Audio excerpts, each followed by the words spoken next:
Hey, it's an honor to be with all of you and get a chance to talk about some of the things that I've seen past couple weeks, along with greater context of just watching this evolve over the past several months, and then back when I was in uniform working on these issues at the White House and at the Department of Defense. So it's been an evolving environment that we've been watching this whole thing unfold. So I'm happy to give you my observations from my most recent trip here to the region on behalf of Spirit of America, which is a nonprofit that I work with. Been to, on this most recent trip, we arrived in Poland, drove to Kiev, spent several days there working our contacts with senior members of the government. And then from there back to Poland. And then we flew here to Chisinau, which is also on the front lines of this conflict. Where I sit today here in the capital of Moldova, it's 120 kilometers to Odessa. So they feel the pressure of the fight in Ukraine very closely, and they're watching it and they're feeling it as well. But just to start off with, just to give you a little background about what the heck Spirit of America is all about. Not many people know about it. It's a nonprofit organization that started in about 2003 to work alongside our troops and diplomats to help support their mission in the pursuit of U.S. national security interests, and it's evolved over time. And currently, one of our major projects, of course, is here in the region, helping Ukraine win their fight against Russia. And what we do is we take private donations, we take we funnel the generosity of the American people into projects that further our national security interests, which is a unique space that most nonprofits don't operate in. And we're slightly different in that we're absolutely not neutral. We take sides, and we always take the side of the United States and our allies and our partners. And in this case, we are 100% in the camp of helping Ukraine with all the tools that they could possibly need to help them win this fight against Russia in as quick a manner as possible. So as part of that, just within the last 3 months, thanks to incredible generosity from our donors, we've raised about $25 million directly for Ukraine. Yeah, I can hear you. And we've turned that into 180 tons of gear that we have funneled directly to the front lines of Ukrainian troops that are using it and having a tangible impact on the battlefield. So we've purchased body armor, helmets, first aid kits, thermal binoculars, drones, trucks, trauma kits, you name it. Whatever we've found out from the Ukrainians has been their top need or their top priorities in this evolving conflict. We've had direct lines into what they need, and we've shaped and tailored those purchases towards what we know will have the most impact. And we've gotten a whole bunch of equipment at scale, at speed, directly to the front lines where we know it's had a incredible impact. So that's been gratifying to work with this organization, one that is made up of a lot of former military folks. So we've got direct access to U.S. military people. We've got deep ties with, in this case, the Polish military. And of course, we've got deep roots with the Ukrainian military and the territorial defense forces, which are the customers that we've been serving over the past several months.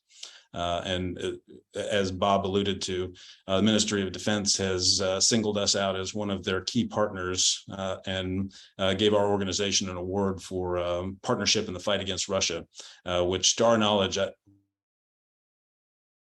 nonprofit organizations for that type of work, which speaks to the type of impact that we think our organization has had above and beyond some of the other organizations that have been trying to help fill some of the gaps that are just not being filled by the big government donations and big government pushes of lethal equipment into the country. So that's a little bit about us. You can find out more about us at our website. It's spiritofamerica.org. We've got operations all over the world. And as I said, Ukraine's kind of our primary focus at this point, where we're funneling a lot of our effort, because that's really the center of gravity when it comes to defending U.S. interests and pushing our U.S. interests and helping the Ukrainians beat back the Russians, which should concern all of us. A little bit about the trip to Kiev. I'll give you some observations and then happy to answer any host of questions that you might have. But just to give you a little taste of what we've seen over the past week. As I said, we drove from Poland to Kiev. We spent several days there talking with senior members of the Ministry of Defense, the senior leadership of the Territorial Defense Forces, which is basically turning civilians into frontline troops that has sprung up over the past several months. We also talked to members of Parliament, and we visited the U.S. Embassy and talked with the country team staff there. So I think we've got a fairly good picture of what's going on from folks who are seeing it and dealing with it directly. And there's been certainly a shift in this evolving conflict just within the last couple of weeks. And we were there in Kiev at sort of what we think is sort of a tipping point in this conflict that's going through various stages. And I think we're entering a third stage of this conflict. And what we saw, just broad atmospherics, I'll tell you that the Ukrainians themselves and the folks that are prosecuting this fight, they are relatively buoyant given the circumstances and the situation with Russians occupying a good 15-20% of their country. They're fairly positive and they're resolved to see this thing through. So whereas in the last couple of months, with the reports being Russians just shelling the crap out of frontline troops in the Donbass and making some gains in Luhansk, there was a perspective that maybe Ukrainians were on the back foot and it was just going to be a grinding effort to just try to hold on and get some kind of settlement. That is no longer the case. The Ukrainians really feel like they have stopped the Russians cold, and that the Russians are sort of out of gas and they've maybe expended themselves and have culminated with all of the effort that they have put into Luhansk. They've almost impaled themselves on the Luhansk offensive. And they've had to strip assets, resources, and units from all over this 1,000-kilometer front line that stretches from Kharkiv all the way down to the Kherson area. And they've had to pull units from there to reinforce this Luhansk effort. And what it's gained them is a lot of casualties and a few kilometers of ground and a couple cities, Severodonetsk, Lysychansk, but at tremendous cost and at the cost of creating a slew of soft spots, especially down in the south. So Ukrainians have seen those soft spots develop, and they are already, as you see in the news, they're already putting some campaigns together for a southern offensive to retake Kherson, which is a major strategic area in the south, to retake that entire region.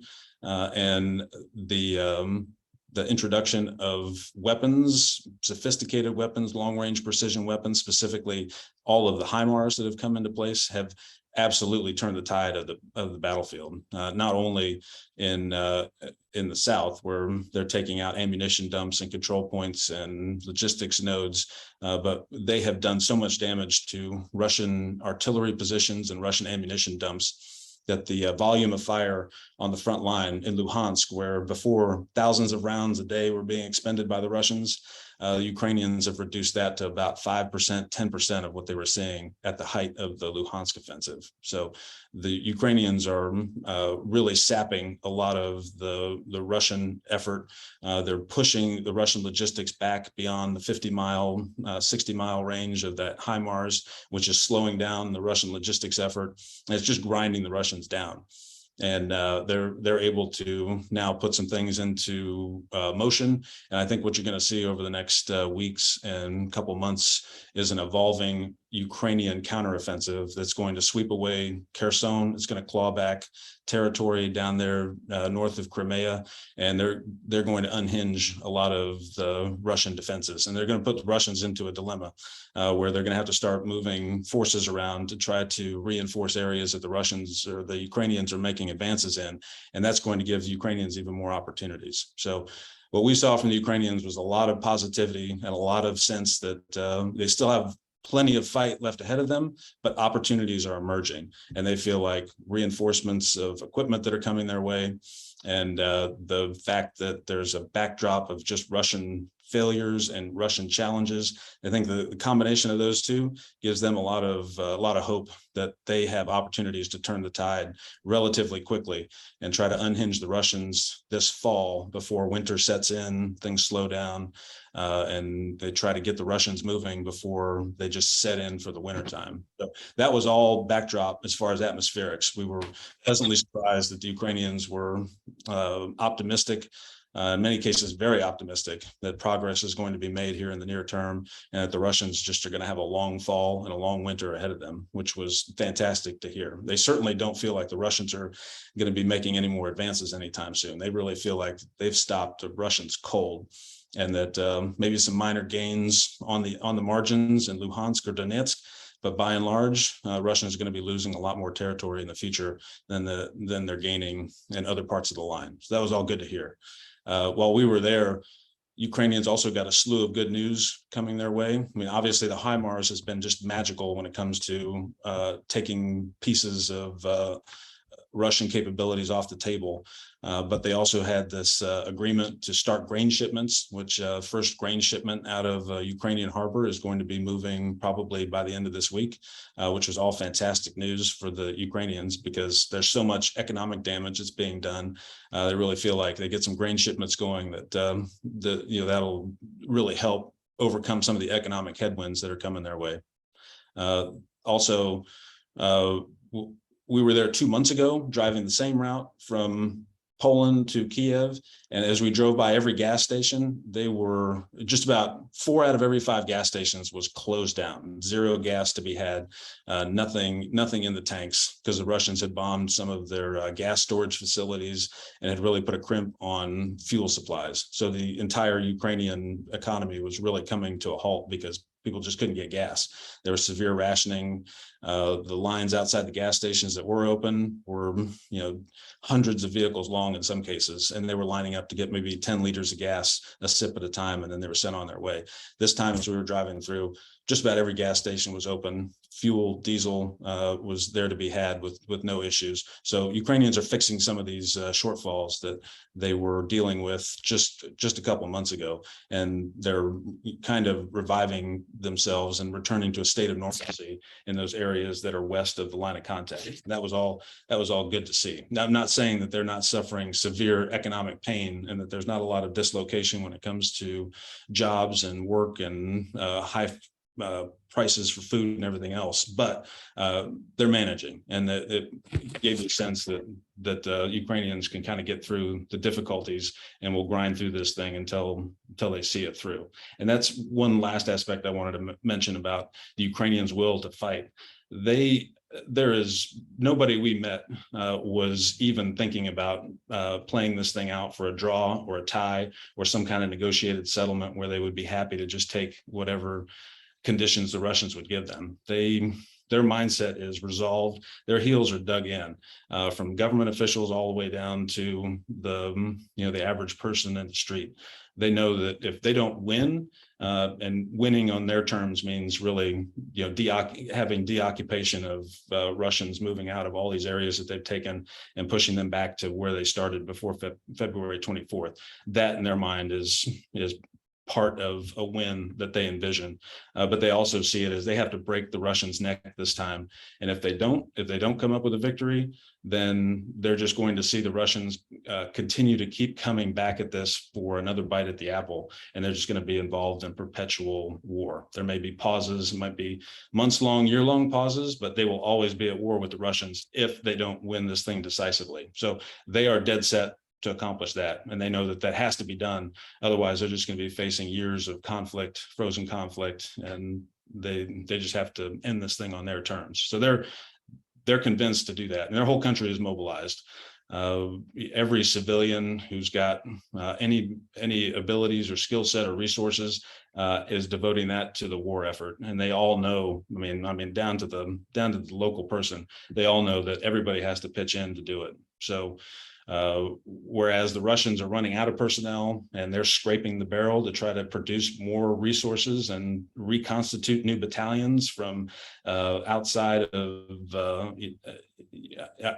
their regular army, they're going to come up they're going to come up pretty short. Ukrainians have got probably several 100,000 people, men, resources that they can put into the fight. Their problem is they can't get them in uniform and equipped and trained fast enough. But they've got a long pipeline of troops and civilians that they can press into duty, that they can continue to carry on this fight. So will, resources, manpower, and the flow of weapons coming in all speak well for where the Ukrainians stand in this fight. And when you compare that against where the Russians stand, which morale is extremely low, the Russians really don't even know what they're fighting for, and they're dying for no good reason, and their resources are being depleted without really being replaced with anything that's worthwhile.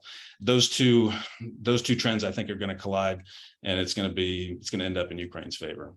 So with all that, I don't want to talk too much. I'll be happy to answer whatever questions you've got. Especially happy to talk about the situation here in Moldova as well, if that's of interest, and kind of where we're headed on the Ukraine front. Okay, thanks, Matt. I invite you to type the audience, type your questions into the chat. If you move your cursor down to the bottom, you'll see a menu bar down there. There's chat, and if you click on that, you can go ahead and put your question. We do have some questions, but I'm going to start off, Matt, with the first question. As you travel around Ukraine, talk about the security situation that you have.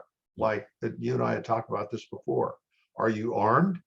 Do you have armed guards? How many people do you have? And how do you feel traveling around the country? Yeah, Ukraine's a very big country. It's the size of Texas. So just put that in perspective. All the fighting is happening in the eastern part of the country. So it's way out there. We drove, when you drive from Lviv, which is in Western Ukraine, to Kiev, it's about an 8 and 9 hour drive. In that 8 or 9 hour drive, there was zero sense that you're inside a country that's at war, other than a few checkpoints and some normal security measures that are taking place. The vast majority of vast majority of Ukraine is citizens really trying to go about their business. Farmers are in the field, raising crops. People are trying to run their businesses. The markets are open, the stores are open. People are going about their lives. There's certainly evidence that the country's at war. Every major city that you drive through, there'll be a territorial defense force or police checkpoint. They're kind of checking vehicles. Mostly they wave you through, but if they see something suspicious, they're pulling vehicles over and checking documents and that type of thing. But you would not know that you might as well be driving through Poland or Germany on those major highways in Ukraine that outside of the conflict zone. It's untouched, and the Russians really don't have the ability to touch a lot of those areas. Of course, they're firing missiles into Lviv. They're hitting Odessa. Every now and then they'll launch missiles into Kharkiv and Kiev. So there's a little bit of threat there. In the hotel we stayed in Lviv, we had an air raid siren right outside our hotel doors, and you get instructions from the clerk at the counter saying, in event of air raid, here's your instructions. But by and large, there's very little threat outside of the conflict zone, and we just travel as normal civilians or normal Ukrainians travel.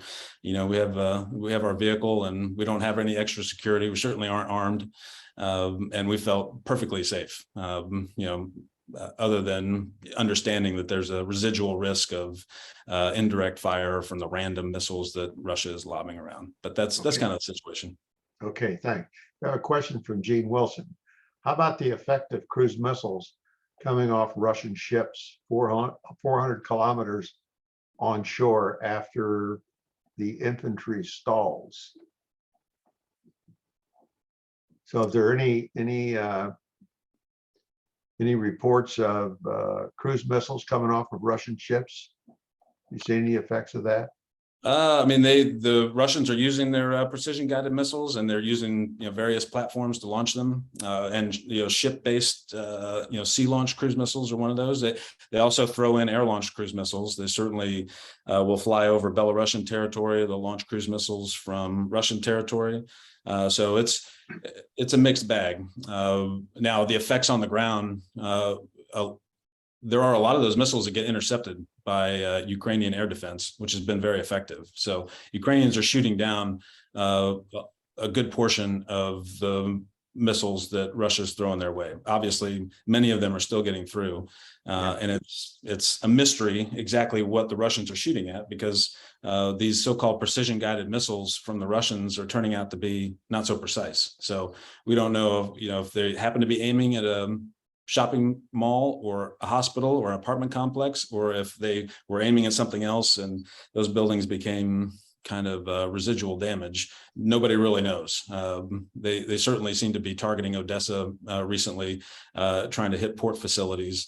And I think they're desperately trying to hit what they're shooting at, but they're having limited success. And they're only able to launch these missiles in rounds of a dozen here or there. They've got a not so infinite stock of these precision missiles, so they have to use them, I think, somewhat sparingly. And over time, I think we're going to see them use them even more sparingly. But it's not having much impact strategically or tactically on the ground. They seem to not really be hitting very strategic targets, and they're not taking out assets that are important to the Ukrainians. Okay, we have a question from Jeff Kramer. Is this becoming a World War I Western Front-like standoff, with neither side able to prosecute a victory? What do you think will ultimately be the end game? Or is there one? Yeah, I think in the case of the Russians, I think they're getting to a point where they're going to be limited to just hunkering down at the line of advance that they've reached, because their logistics lines are so strained. Their units that are on the front lines have been smashed so badly. They're having difficulty reconstituting units and feeding ammunition into the right places. So I think by just sheer exhaustion, the Russians are facing a circumstance where they're almost just going to have to stop where they are and dig in. The Ukrainians have got more options on their hands. Currently, they're somewhat limited in where they can conduct counterattacks and counteroffensives, because they've also received bloody noses all over the front line. The 2 months of constant artillery barrages that the Russians were inflicting on them were inflicting a host of grievous casualties on units. And by Ukraine's own report, at certain stages, 100 to 200 Ukrainians were being killed daily on the front lines because of massive artillery barrages. So there's uncertainty in how depleted Ukrainian frontline forces are, and how quickly they'll be able to mount the ability to get back on the counteroffensive. But I think that's just a matter of time. They certainly have the manpower resources, as I mentioned before. They've got more equipment coming into play. They've got tanks and artillery and air defense equipment, all being moved into position. And they're in a position where they're actually creating units, tank brigades, armor brigades, artillery units. They're creating force power and force composition that they're going to use strategically to push the offensive. So in the case of the Russians, yes, I think they're going to get bogged down, and they're just going to have to stop and pick the places where they want to fortify and strong point. Ukrainians have got more options on their hands, and they can use offensive and maneuver to their advantage in various places to unhinge Russian strong points. Okay, question from Angela and John Walker. Any discussion about the Crimea? Have you heard any discussion about that? In the sense that I think the Ukrainians will conceive of victory as pushing the Russians to pre-February positions. I think the Ukrainians would be happy to sign an agreement at some point if they think they've broken the necks of the Russians, that allows the Russians to maybe maintain the Crimean Peninsula. And the Ukrainians may not have the ability to completely dislodge the Russians from the peninsula. And you have to remember, the people in Crimea, 90+% ethnic Russians. So the Ukrainians coming into Crimea, even if they had the military capability to dislodge the Russians, which they might, they would still have to deal with a maybe a disgruntled population that isn't necessarily pro-Ukraine. So that creates a circumstance where they would have to not only defeat the Russians, but then they'd have to pacify the population and reintegrate those people back into Ukraine. So Crimea is a tough nut to crack. That will be a tough problem for them to address, even if they were able to dislodge the Russians from that territory. And, Crimea is, as the Russians consider it, Crimea is Russia. So it's part of the motherland. And that, dislodging Russians and moving into Crimea potentially triggers Russian use of some very nasty weapons to defend their own territory. It's one thing to push them out of the Donbass, push them out of areas that haven't been annexed by Russia, but to actually go into Crimea, which is considered to be Russian territory, would escalate things to a whole different ballgame. Okay, question from Ron Wood. We sometimes hear on the U.S. news sources that the U.S. arms shipment are delayed. Can you comment about that? Well, I can say that, we have just tons of equipment that are flowing in to help the Ukrainians. And they're, as you can imagine, trying to move tons of equipment. Some of these things take a little bit of time. But I don't know if I would characterize any shipments as being delayed. The equipment that's been, part of the drawdown authority that is being pulled out of our stocks is being moved as fast as humanly possible by our Department of Defense to get it into the hands of the Ukrainians. Now, some of that stuff has gone by plane. Other stuff has been put on ships and rail. So in some senses, there's some heavy equipment that's sailing, across the sea, making its way. So in that sense, there are some shipments that will take longer just by means of transportation. But as fast as the Department of Defense physically can move stuff that has been authorized to give to the Ukrainians, it's moving fast. There's a town, the U.S. government doesn't identify it because of operational security, but it's no secret to anybody. There's a town, if you drove west from Lviv, there's a major airport just across the border in Poland that, if you looked on Google Maps, is ringed by about 24 Patriot batteries. Maybe there's a U.S. presence there. I don't know. That's obviously a U.S. secret. But that particular airport has C-17s and aircraft from NATO allies flying in there day in, day out, bringing ammunition, equipment, supplies, everything that's been identified by NATO allies, Ukrainian partners, is flowing into that airfield and is moving as fast as humanly possible to get into the hands of the Ukrainians. So there may be, hiccups here and there may be some pieces that are moving slower, but I would say that from what I've seen, when it comes to the logistics enterprise of moving material to the hands of the Ukrainians, it's a pretty sophisticated operation, and it's moving a lot of equipment and moving it very fast. Okay. Betty Lee notes that we are surprised to see the #2 military power in the world, meaning Russia, is so weak because their equipment does not seem to be working very well. Missiles are not accurate to hit the target. The S-400 doesn't work. It appears that Russia equipment is not very good. China uses many similar types of equipment from Russia or copies their systems. Do you think China will be as weak as Russia?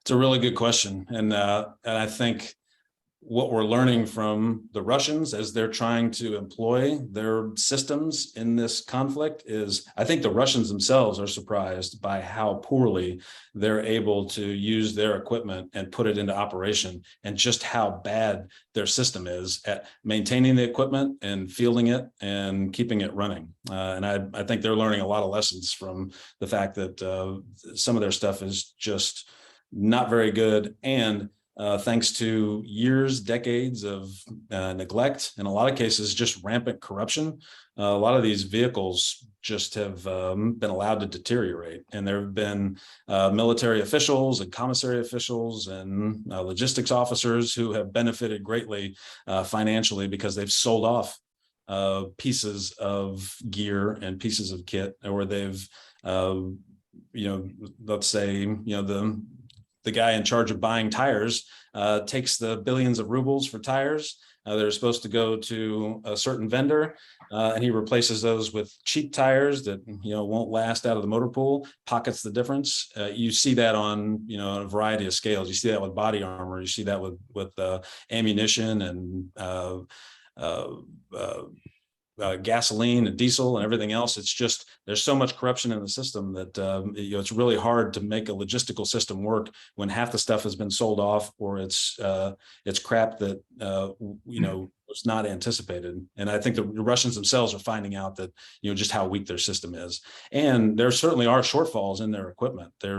These precision guided missiles are having an accuracy rate, in some cases, it looks like only 50 to 60%. A lot of misfires, a lot of missiles going astray.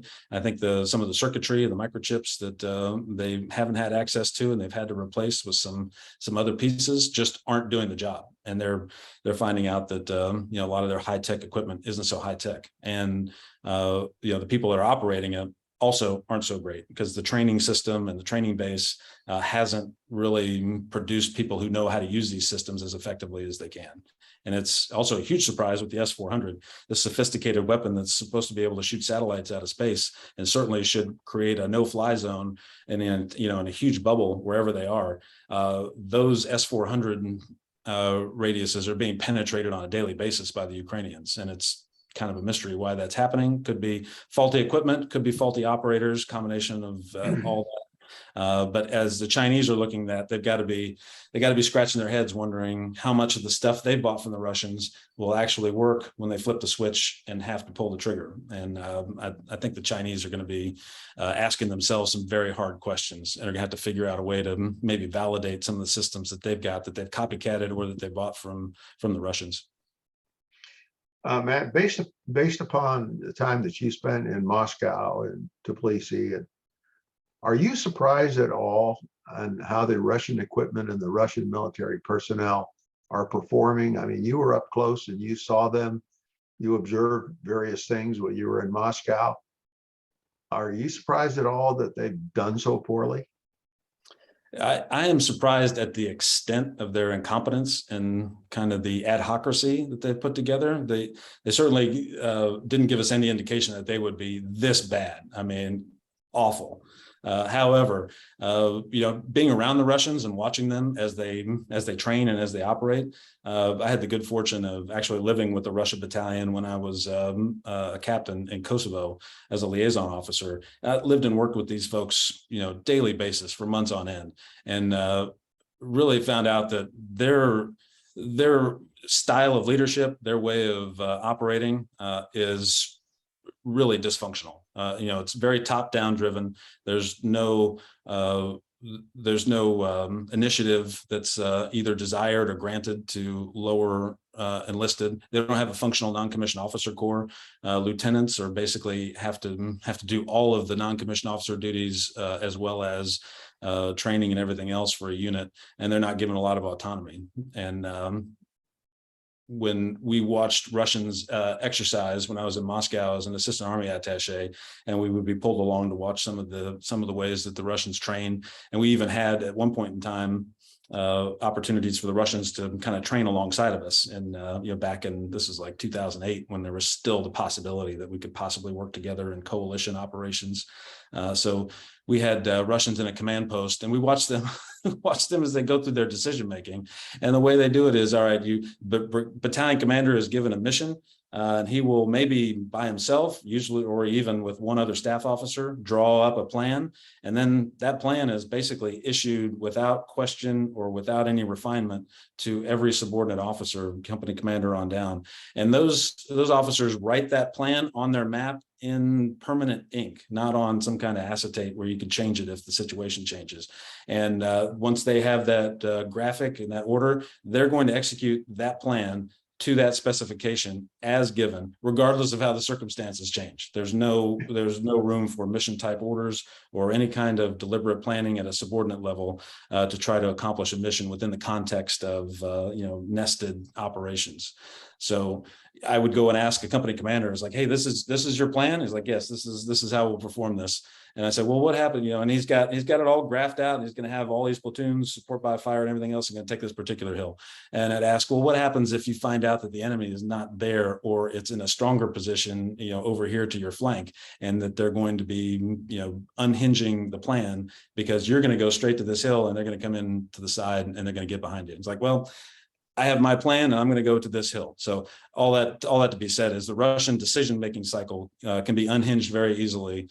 They give direct mission top-down orders. They go take whatever they were given, and if the circumstances change, well, that's too bad. They're going to have to wait till the next decision cycle to try to rectify it. So it wasn't surprising to me to see that the Russians just would stumble out of the gate, and if they came across circumstances that they weren't prepared for or weren't trained for, that they were going to suffer greatly, and it would take them a long time to adjust. And by the time they adjusted, Ukrainians are so nimble and so rapidly agile that they just continue to get inside the Russians' decision cycle. And I don't think the Russians ever got any kind of momentum going because they were constantly surprised, and they just could not make decisions fast enough. And the junior leaders who were there to see it on the front lines, who probably could have made decisions that would have maybe led to mission success, they just weren't empowered to make those kind of decisions. So they were basically had to suffer in their positions, pursuing whatever tasks they were given, regardless of whether it made any kind of sense at the time. And that's just a path for complete calamity and failure. Okay. I got a question from Rod Cox. Are there any reports that you're receiving from the Ukrainians of Chinese advisors on the ground for the Russians? No, haven't seen any of that. And I would be very surprised if that was the case, because Chinese have really distanced themselves from the Russian mission in Ukraine. President Xi and President Putin, they famously got together in February and proclaimed a partnership without limits. But since then, the Chinese have really introduced the Russians to just how many limits that they actually put on that friendship. So Chinese have backed away from any support to the Russians. They're not giving them significant amounts of equipment or military aid. They're certainly helping them out economically and diplomatically. They're more than happy to do that. But when it comes to helping the Russians prosecute the war physically in Ukraine, that's toxic to the Chinese. They really don't want, they don't want any part of that. So I would be really surprised if there was any Chinese at all on the ground. And I would also be surprised, even if the Chinese wanted to, I don't think the Russians would listen to them. The Russians are not the kind of culturally open military that would allow them to take advice from Chinese. They're certainly not going to. I mean, there's a cultural difference there that the Russians feel like they should be teaching the Chinese stuff. Then they're not going to be, they've got some xenophobic problems with working with the Chinese. So I don't even think that's a possibility. Okay. I have a question from Dave White. Do you think that there's any real possibility for the Russian leadership to depose Putin? Very unlikely. The system that Putin has put in place is one that does not allow for a lot of collaboration amongst folks who might disagree with Putin, that would have any ability to do the kind of collaboration that it would take to overthrow Putin or threaten his regime. I think they know that those types of plans would be sniffed out by the elaborate intelligence network that is embedded in the Russian system. There's just too much fear. Nobody wants to be the first mover on plotting to take down Putin. And from what I understand, I don't think they're the senior leadership below Putin. I mean, they've all been hand selected by Putin. They've all worked with him for years. To a certain extent, I think they're all ideologically aligned, that Putin and the Putinist system is it sort of works for them, and they're kind of getting what they need out of the deal with resources, riches, power, and everything else. I don't think that you're going to see a coup that topples Putin because of the systems, the control measures, and the apparatus that he has in place. And ideologically, I don't think there's enough groundswell of people who are all that upset with the direction Putin's going. Okay, got a question from Scott Weaver.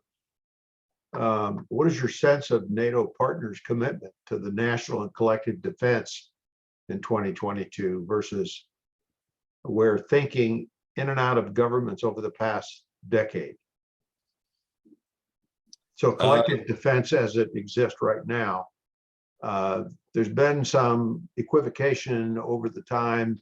NATO has not necessarily been very strong, but of course, the Russian attack has really strengthened NATO now.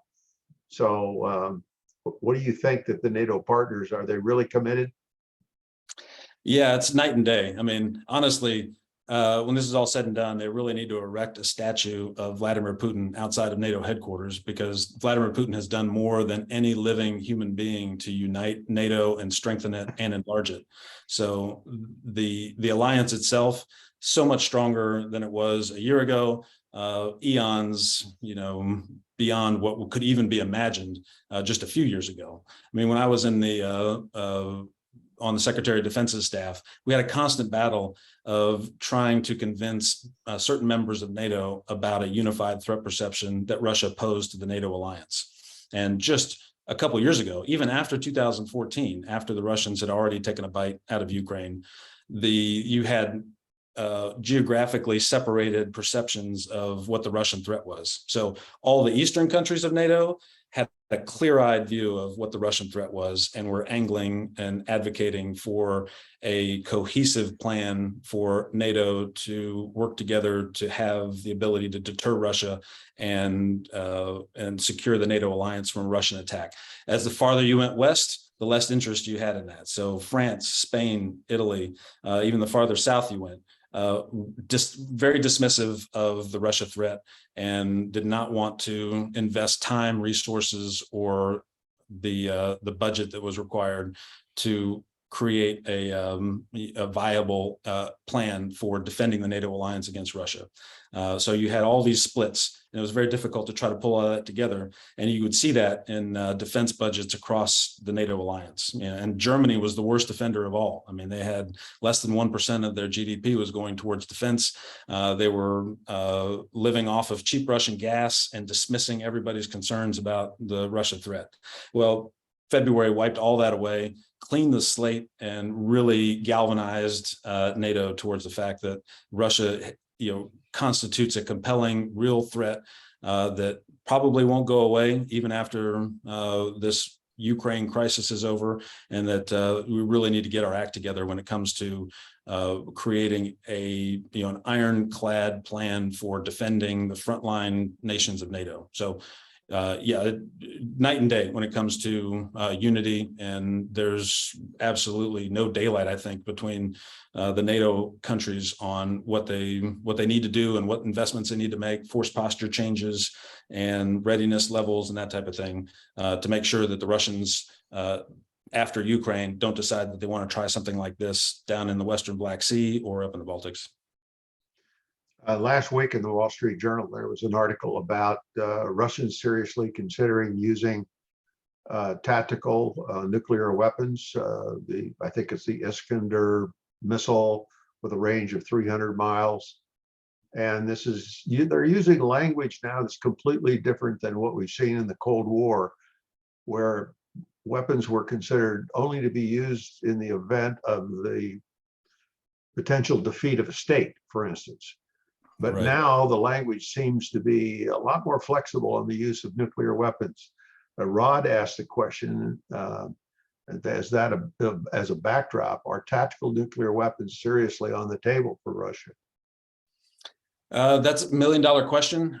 I think if you look at it from a broad, big picture perspective, I think the chances of Russia actually using tactical nuclear weapons under this environment, very slim. And I think what they found is the use of rhetoric about and the use of sort of sloppy rhetoric and ambiguity about when and where they would use tactical nuclear weapons. I think they feel that rhetorical rhetorical salvo gets them benefits, because they can throw those types of arguments out there, and it compels NATO countries, Western countries, to maybe self-deter from doing things that would inhibit Russia's ability to prosecute the war in Ukraine. So I think they find value in the rhetoric. I have serious doubts that there's any real plan for Russia to use tactical nuclear weapons in the context of being defeated on Ukrainian territory. I really think that their nuclear doctrine and their plans for using nuclear weapons still are in line with what we understand it as. They would only use those weapons in the event that Russian territory itself was threatened, or that significant pieces of Russian defense inside of Russia were being eliminated or being threatened. So I still think that's the case, and that setbacks in the Donbass, setbacks in southern Ukraine are not going to be a trigger for them to use tactical nuclear weapon to try to bring countries to the negotiating table. Well, first of all, I hope you're right. Yeah. Benny Lee asked another question. Understand that Putin doesn't watch TV or news, or at least that's what he says. Do you think he knows that the Russians are losing this war? That's also a very good question, because he certainly has access to all the information that would tell him that things are not going well. Hopefully, he's getting a clear picture. We're just not certain that the kind of information network he's created for himself and the decision-making structure that he's created is allowing that truthful information to filter to his inbox so that he's got a clear picture. We just don't know. I mean, we're looking at some of the assumptions, the wild assumptions that he made that triggered this conflict. And those seem to be the result of a very poor decision-making process, lacking fresh information, valid information that he would have benefited from if he had a structure of people that were interested in telling him the truth rather than telling him what he wanted to hear. So that's an open question of how accurate and valid information he's getting, or whether the information he's getting is being filtered through his own perceptions of what he's thinking. I do think that he knows things aren't going well, because there's adjustments being made and decisions about pulling together reserve battalions from throughout the Russian hinterland. And he knows the type of equipment losses that are happening. I think that he probably is deciding that Russia can weather this storm, and they have enough resources and the ability to stay in the field and to grind down the Ukrainians, that the Russians can hold terrain and cause problems for Ukraine, just demolish their economy and bring them eventually to the table, either through just economic pain or the physical pain of destroying Ukrainian military forces. And I honestly think he believes he can outlast not only Ukraine, but he can outlast the resolve of Western nations who have come to the aid of Ukraine. And there's really nothing in the past that would make those assumptions not valid. He's seen Western resolve crumble, and he has, he's seen the ability of Russian artillery and forces to grind down the Ukrainians. So don't know what kind of picture he's got, but he does seem to filter that through the sense that Russia can weather this storm and, has the ability to stay in the field and win just through sheer longevity. Okay, Matt, we got one more question. This is again from Gene Wilson. We're reading that the Congress is tiring of spending money and continuing to send more and more equipment to Ukraine as the war drags on. Do you hear that there's concern there from the Ukrainians that NATO may cut the supply of arms at some future point? Yeah, it's top of their mind. They know that there are other issues going on, and as this fight drags in, it's going into its 6th month. Could last another 6 months. Could last years. And they know that Ukraine fatigue is real. They know, they're watching our news. They know we're distracted by domestic politics and other things, and that the attention towards Ukraine there's no guarantee that that's going to remain solid. So that's a huge concern on the Ukrainians' part. They've told us, it's like, hey, we'll continue fighting. We're going to win this with the US's help, with the West's help, or not. We will continue fighting, and we will prevail. Whether if we get the U.S. support and we get continued support, that will shorten the conflict and it will reduce bloodshed. But they feel like they really don't have any other choice but to continue facing the Russian threat and marching towards a victory of some sort. So yes, very concerned. I think they're resolved, of course, to see it through, but they would like to be able to convince the U.S. and others that this isn't charity for Ukraine. All these weapon systems, all this money, all this investment, it's expensive and it's painful for Western governments, but every dollar or euro that's spent towards that is a dollar or euro that's not going to have to be spent later on as we confront an emboldened Russia. So they're definitely making the case to all of their partners that this is investment on their part, an investment in weakening Russia, taking Russia off the table, and preventing Russia from even contemplating a future attack against Ukraine, let alone parts of the NATO alliance that are on Russia's border. Well, Matt, that kind of wraps up this session. I want to thank you for taking the time out of a very busy schedule on your part. I know that it's almost 11 o'clock in the evening, your time in Moldova, and I'm sure you got to get up early and hit the road. You're doing great work on behalf of not only your nonprofit, but the United States. We want to thank you for the service that you're performing for our country and in the defense of the Ukrainians. Ladies and gentlemen, this concludes the presentation we have today.